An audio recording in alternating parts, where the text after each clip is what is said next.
Welcome to this Prepare for IELTS video in which we're going to go through the different question types you might meet in the exam.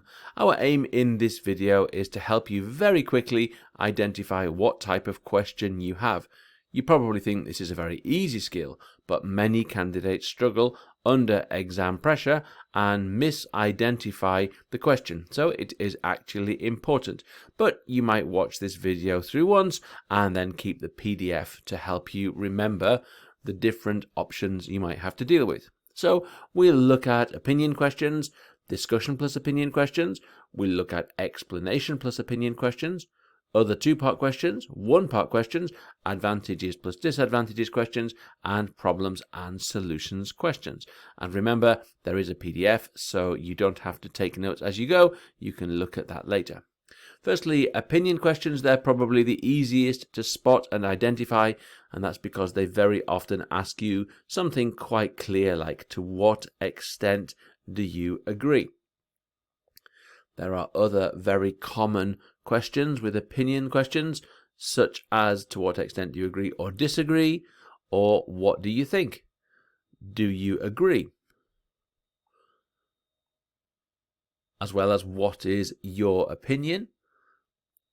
And is this a positive or negative development? And all of these questions you can answer by saying you fully agree, you fully disagree, or you partly agree or disagree. Other types of questions you can get. So, to what extent do you agree or disagree? Is this a positive or negative development?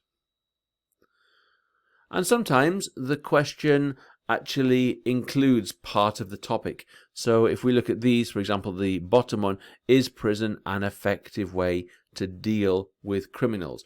And this is an interesting type of question. It's still asking for your opinion, though you could say it's partly asking you to explain a situation as well. But one thing to bear in mind is that when questions include part of the topic, they might change that topic slightly. So with this last one here, is prison an effective way to deal with criminals? It's not just asking you how effective prison is, it's asking you how effective prison is at a particular thing. So it doesn't necessarily want to know about prisons and society, it wants to know if prisons actually work in terms of dealing with criminals and making sure that they don't commit more crimes, for example. Then there's one last type of opinion question that we need to look at, and that is, does this development have more advantages than disadvantages? And any question which asks you to compare the advantages and disadvantages can only be answered if you write about both. So this is the only type of opinion question where you really can't just say that it is completely right, you completely agree, or you completely disagree. You need to focus on both sides of the argument and write about both and then say which one you think is stronger. So be careful with this type of question because you do need to write about both sides. Let's move on from opinion to discussion and opinion questions. And again, these are quite obvious usually, so they often end with discuss both of these possibilities and give your opinion, or discuss both views and give your opinion. These are very common ways to indicate that it's a discussion plus opinion question. You can see more examples of the same structures used here. Also, explain both views and give your opinion is sometimes given, and discuss both sides of the argument and give your opinion is another possibility.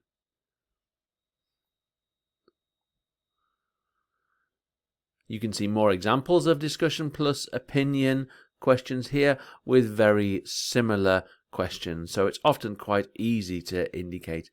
Look at the bottom question, which is a little bit strange. It says, who do you think should fund these types of research, individuals or government? So actually, you're given two options here. Should individuals fund this research? Should governments do it?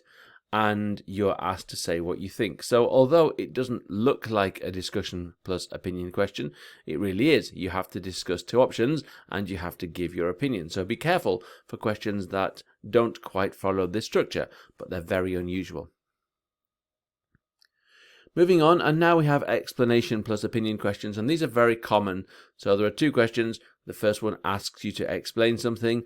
The second one asks you what you think. So the first one here says, what are the different ways companies use to increase sales? Well, you could argue you're being asked to describe something, but you're really asked to explain it here. And then the second one, which one is the most effective? So the opinion question usually asks which one is best, which one is good out of a couple of options or more options that you are given.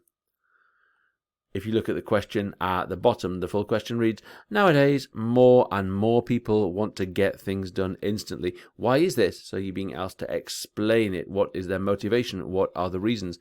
And do you think this is a positive or negative development? So there is an opinion there, asking you whether it's good or bad. Let's have a look at some more explanation plus opinion questions, and you see they work in similar ways. The first question often begins with why, but not always, and it asks you to explain something.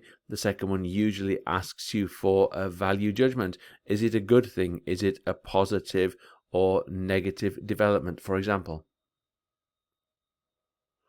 And moving on to other two-part questions, and when we look at other two-part questions, there are really four things that they can be asking you to do, and they will usually ask you two of them. So they'll either be asking for your opinion or explanation. We've seen that. They'll be asking you to give suggestions or suggest solutions. And of course, suggestions and solutions can be quite closely connected. So let's have a look at a couple of these. So the first one, to what extent do you agree or disagree with this option? So that's asking for your opinion, really. And what sort of punishment should parents and teachers be allowed to use to teach good behavior to children? And that seems to be asking you for your opinion or to give an explanation. It's not completely clear which, but it really doesn't matter. You'll still treat this as a two-part question. Another example, and so is this a true indicator of the success of a business? And in what other ways could success in a business be measured? You could argue that both of these questions ask you to explain something, though there is also an element of opinion there. Another question, do you agree or disagree with this statement? So that's asking you for your opinion, and what can be done to reduce violence in our society today. So it's really asking you for suggestions or solutions. And again, is this a good way to raise children? So what is your opinion? And what consequences could this style of parenting have for children? Which is really asking you for your explanation. Some more questions, and here, why do you think many people have not taken individual action, and what could be done to encourage them to take action? So the first part is really asking you to explain, and the second for suggestions or possible solutions. Why do people believe in the freedom of speech? That asks you to explain the situation. And will the huge technological changes affecting us make it easier or more difficult for citizens to enjoy freedom of speech? Again, that's really asking you to explain, actually to speculate on what might happen in the future. The next question, in what ways might computer games be dangerous for children? That's asking you for explanations. And should computer games be banned? Your opinion. Some more two-part questions. Again, you can see that we're really focusing on these four possibilities: opinions, explanations, suggestions, and solutions. So why is news so important to people? Asks you to explain. And why the TV channels and websites show so much bad news and have so few positive stories. Again, really explanation. So two questions asking you to explain there. Do you think wealth is the best measure of success? Your opinion, and what makes a successful person? Again, partially opinion, partially explanation. Should we be more worried about global warming, and what could be done to make people see global warming as more of a problem? First question, really asking for your opinion, and second, asking for you to provide suggestions. What could we do? And is wealth a good indicator of success? So really an opinion question, and what other measures should we use to assess whether a person is successful in life? Really asking you to explain. Finally, why is it so difficult to explain what happiness is and how can we become happy? And I would say these are really two explanation questions. If you're wondering about the difference between these different types of questions, you don't really need to. You just need to identify what the questions are asking you to do. In a way, treat them as two separate questions, but try to link the second question back into the first one. And if you look at our videos on different question types, you'll see strategies for dealing with two-part questions. And we also have some one-part questions, sometimes called direct questions, and these usually ask you to provide an explanation or a solution. And the key with these questions is usually explaining in detail and evaluating what you've written. So let's have a look at some examples. How will technology affect the world of work in the future? Well, that's really asking you to speculate on the future and to explain what you think will happen. What can be done to tackle this increasingly common problem? It's asking you for solutions. So this is a bit like a problem and solution question, but only wants the solutions. How can the government ensure that all these people can live together harmoniously? Again, it's seeking solutions. And give some suggestions to address this problem. Again, a solutions question. Now on to one of the easier question types to spot, and this is advantages plus disadvantages questions. They very often ask you what are the advantages and disadvantages. Sometimes they ask you what are the benefits and drawbacks. They might ask you about the positives and negatives. They might ask you about the pros and cons. They might ask you to discuss both sides of this argument. And just occasionally, they also ask you for your opinion. So just be careful. The last question, discuss the pros and cons of having so many large international businesses. Well, this is advantages and disadvantages because it's not asking you to discuss two separate options. It's asking you about the good and bad things about international businesses, but then it asks you for your opinion. So just be careful because advantages and disadvantages questions can occasionally ask for an opinion. And then there are questions which are not quite advantages plus disadvantages questions, but nearly. Let's have a look. This one says, discuss the benefits of both of these options. So it asks you to discuss two things, but wants you just to focus on the positives, on the good things. This one says, discuss both arguments. So it gives you two arguments. It wants you to discuss both. So it really is a discussion question, but not asking for your opinion. This one says, what are the strengths and weaknesses of these two approaches? So it's really a discussion question. It has two different approaches, but it wants you to write about both strengths and weaknesses, both advantages and disadvantages. And this question, write about the advantages and disadvantages of each viewpoint. It's very similar. It gives you two positions and asks you to consider both the positive and the negative of both. That's quite a hard question to answer in 250 words.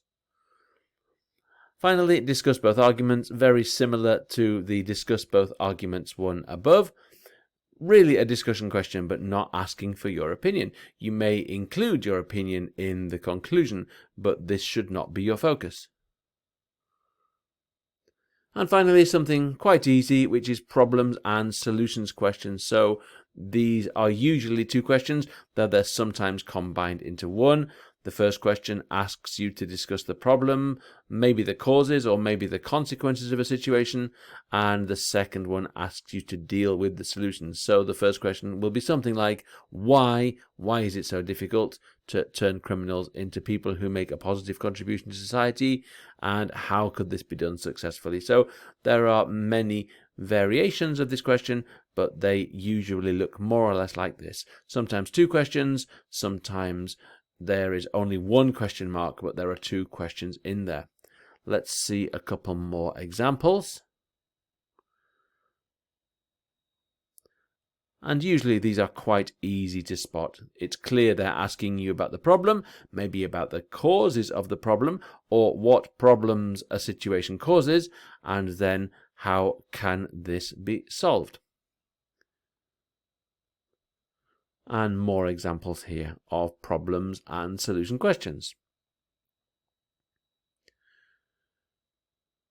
So we hope you've benefited from that, and that when you open your question paper, you don't panic. You can very quickly identify exactly what the question is asking you to do. If you can do that and answer in the way the examiner is looking for, you can get a higher grade. So we hope to see you again soon, and thank you very much for watching.